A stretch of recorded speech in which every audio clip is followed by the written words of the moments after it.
Bonjour à toutes et à tous. Dans cette vidéo, nous allons commencer le chapitre de dérivabilité en donnant quelques définitions et en voyant comment travailler avec la notion de dérivabilité. Donc, on va se fixer pour toute cette vidéo un cadre pour ne pas avoir à réintroduire les objets systématiquement. Donc, on considère un intervalle que l'on notera i. On a a un point de i et f une fonction définie sur i et à valeur réelle. Euh, alors, on va commencer par passer rapidement sur toutes les définitions parce que vous les connaissez. Donc, tout d'abord, on travaille avec les taux d'accroissement. Donc, une définition. Si je prends deux points x et y dans i, eh bien, le taux d'accroissement de la fonction f entre x et y, eh bien, c'est ce que l'on note euh, taux indice f, alors on va mettre deux variables x et y comme ça, qui est égal au quotient de l'accroissement de f entre x et y. Alors là, je l'écris plutôt entre y et x sur l'accroissement de f, sur l'accroissement de la valeur x entre y et x. Donc c'est bien sûr symétrique en y et x. Donc c'est le quotient f de x moins f de y sur x moins y. Et c'est aussi le quotient f de y moins f de x sur y moins x. Et on va travailler aussi en fixant un point. Donc on dira que la fonction taux d'accroissement de f en a, c'est donc, on le notera parfois comme ça, taux indice fa. On pourrait aussi le noter de cette manière-là. Donc ça veut dire qu'on a a sur la première variable, on fait varier la deuxième variable. Donc c'est la fonction définie sur i à valeur dans R et qui a x donne le quotient f de x moins f de a sur x moins 1. Et bien sûr, j'ai oublié quelque chose. J'ai oublié pour le taux d'accroissement de bien sûr supposer que x et y sont différents. Donc vous savez que le taux d'accroissement de la fonction f entre les points x et y, eh bien c'est la pente de la corde de la courbe de f reliant les points d'abscisse x et y. Ça, c'est quelque chose d'important à savoir. Alors, maintenant, bien entendu, c'est la même définition que vous avez vue au lycée. Euh, donc, définition. Donc, on dit que f est dérivable en a si la fonction taux d'accroissement de f en a admet une limite, alors attention, finie, ne pas oublier ce fini, en a. Et si cette fonction admet une limite finie, donc si f est dérivable, donc le cas échéant,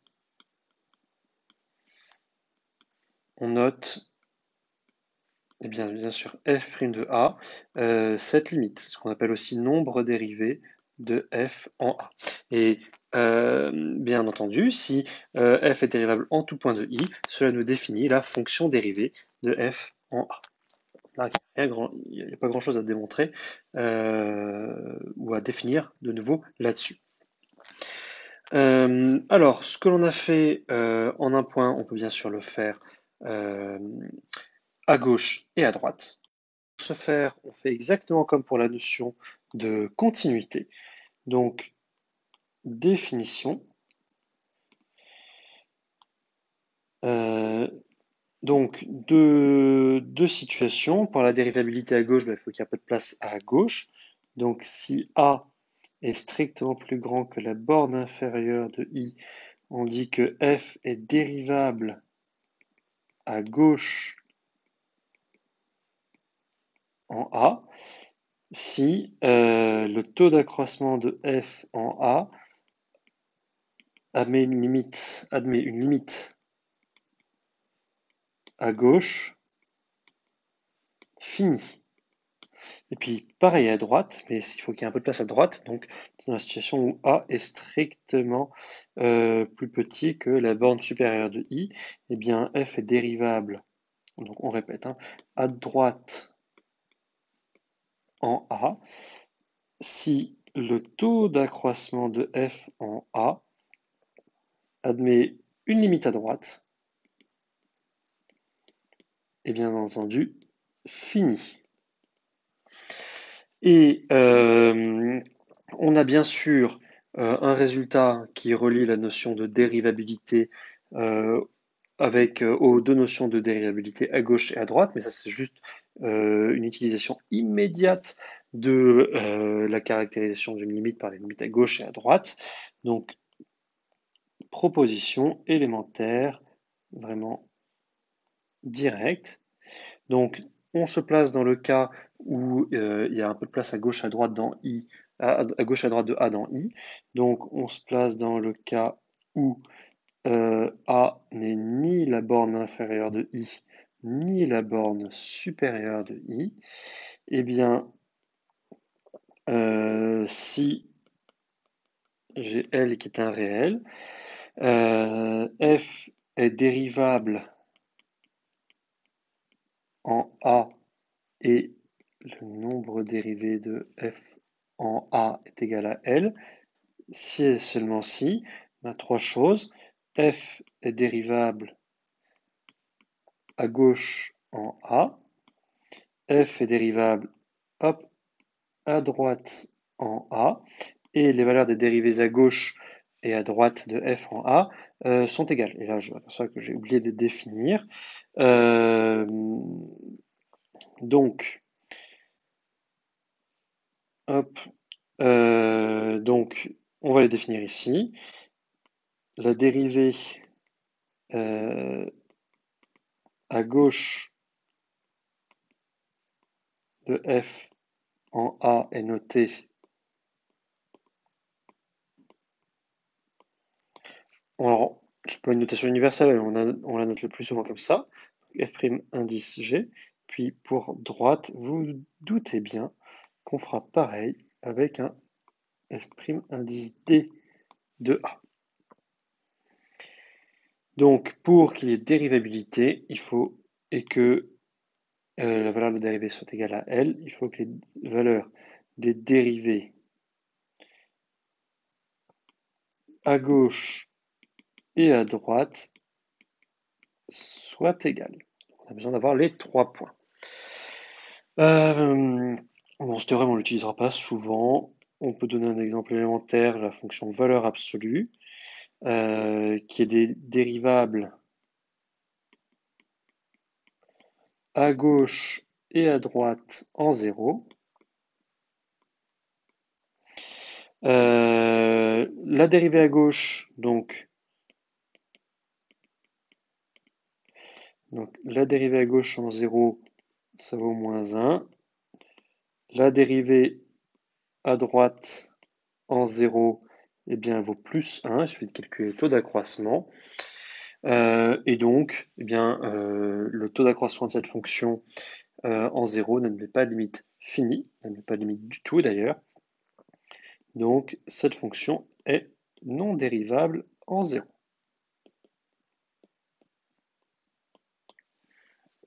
Alors donc, toutes ces histoires de dérivabilité à gauche, à droite, on ne les utilise que quand les fonctions sont définies différemment à gauche et à droite en 2 points. Donc, grosso modo, quand on recolle deux fonctions définies par des expressions différentes à gauche et à droite.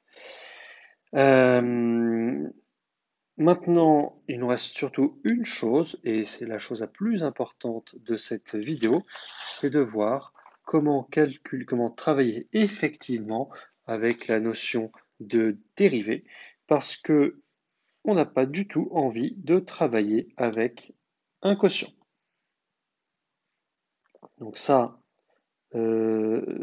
c'est ce n'est pas pratique du tout. Donc pour démontrer tous les théorèmes qui sont dans notre programme, on ne travaillera pas avec des quotients et on travaillera avec l'astuce suivante, qui est en fait importante. Donc, dernier résultat, proposition. Donc, si je prends L un réel, eh bien, on voit que f est dérivable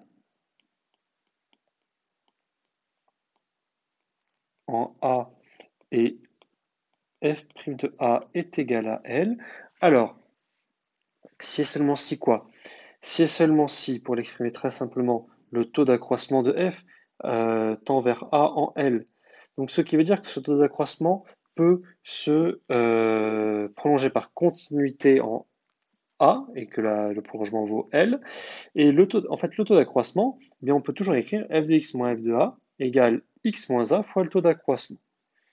Donc, on dit juste si et seulement si, il existe une fonction phi qui va de i dans R et qui vérifie les trois points suivants. Quel que soit x dans i, on a f de x moins f de a égale x moins a fois phi de x. Donc, ce qui veut dire que phi, en dehors de a, c'est la fonction taux d'accroissement en a. Phi est continu en a et que en a, phi vaut L. J'aurais pu aussi remplacer les deux derniers points par phi de x tend vers L lorsque x tend vers A de manière complètement équivalente. Une remarque, le premier point s'écrit aussi f de x égale f de A plus x moins A fois phi de x, ce qui est parfois vraiment très utile comme écriture. Donc on démontre, mais en fait il n'y a pas grand chose à faire, on a donné toutes les idées en énonçant le théorème. Donc si f est dérivable en A, eh bien on pose, hein, qu'est-ce qu'on pose? On a forcément phi de x égale f de x moins f de A sur x moins A. On pose pour x différent de A, et bien sûr x dans i, phi de x égale f de x moins f de A sur x moins A. Et cette fonction, ceci admet une limite en A, finie, qui vaut L. Donc on la prolonge par continuité en A par phi de A égale L. Car le taux d'accroissement de f en A tend vers L en A. Donc on a immédiatement les deux derniers points, par prolongement par continuité. Il faut juste vérifier le premier point. Et ça, c'est immédiat. Si je prends x dans i, eh bien, si x est différent de a, on a immédiatement f de x moins f de a égale x moins a fois phi de x. Il n'y a rien à dire. Et puis, si x égale a, eh bien, f de x moins f de a, ça fait 0. Et bien, ça fait 0, donc x moins a fois L, donc ça fait bien x moins a fois phi de a. Et donc, on a bien vérifié hop, le premier point. Bon, pour la réciproque, c'est tout aussi facile. Donc, réciproquement, s'il existe une telle fonction phi, eh bien, alors, si x est différent de a, bien sûr, x un point de i, eh bien, on a f de x moins f de a sur x moins a, c'est phi de x. Et donc, cela tend immédiatement par continuité de phi en A vers L. Donc, f est dérivable en A et f' de A est égal à L. Donc, un exemple avec la fonction racine carrée.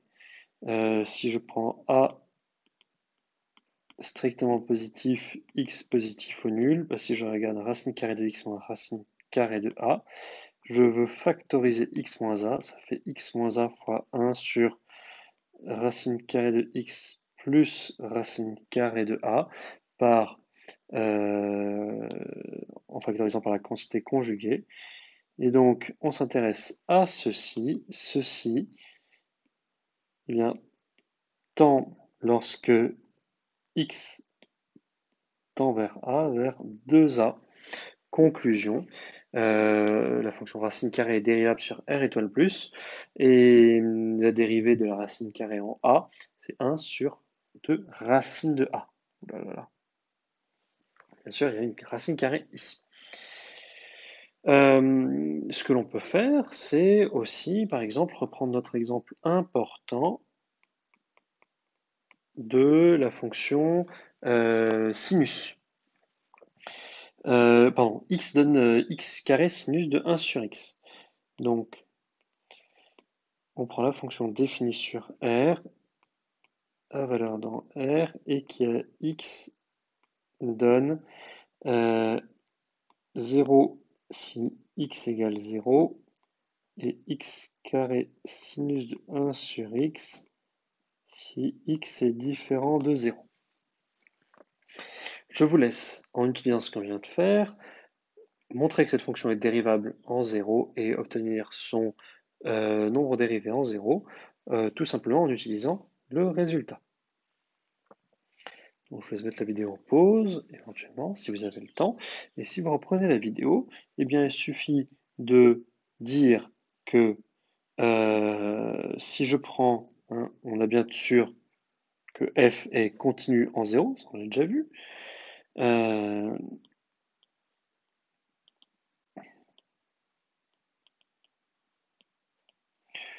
Mais c'est même pas forcément nécessaire de le raconter. Donc, on n'est même pas obligé de l'écrire. Donc, surtout si je prends x dans R, eh bien, f de x, on va même prendre dans R étoile, f de x moins f de 0, ça fait x fois x sinus de 1 sur x. Ça fait bien x moins 0 fois x sinus de 1 sur x. Ceci tendant vers 0, lorsque x tend vers 0, toujours par la majoration, par la valeur absolue, on majore par valeur absolue de x. En 0, on a bien sûr égalité. Donc, f est dérivable en 0 et la dérivée de f en 0 est égale à 0. Une autre conséquence de ce résultat, c'est immédiate, c'est de voir qu'une fonction dérivable est toujours continue. Donc un corollaire immédiat, c'est peut-être un peu fort de l'appeler corollaire, on pouvait le voir très facilement sans ce résultat, c'est que si f est dérivable en a, eh bien alors f est continu en a. Eh bien, ce que l'on peut dire tout simplement, donc c'est avec, en réutilisant ce théorème, c'est qu'avec une telle fonction phi, eh bien, si on a x dans I, eh bien f de x moins f de a, c'est donc x moins a fois phi de x. Phi admet une limite finie en a, x moins a tend vers 0, donc par produit immédiatement, parce que x tend vers a, cela tend vers 0. Donc f de x tend vers f de a, donc f est continu en a immédiatement, tout simplement. Alors ce n'est pas un résultat très intéressant, la seule situation vraiment où on l'utilise, c'est quand on prend une solution d'équation différentielle ou une primitive d'une fonction et que l'on dit que cette fonction est dérivable par définition, donc continue. En dehors de ce cas-là, ce résultat n'est pas vraiment utile parce que la notion de dérivabilité est plus compliquée que la notion de continuité.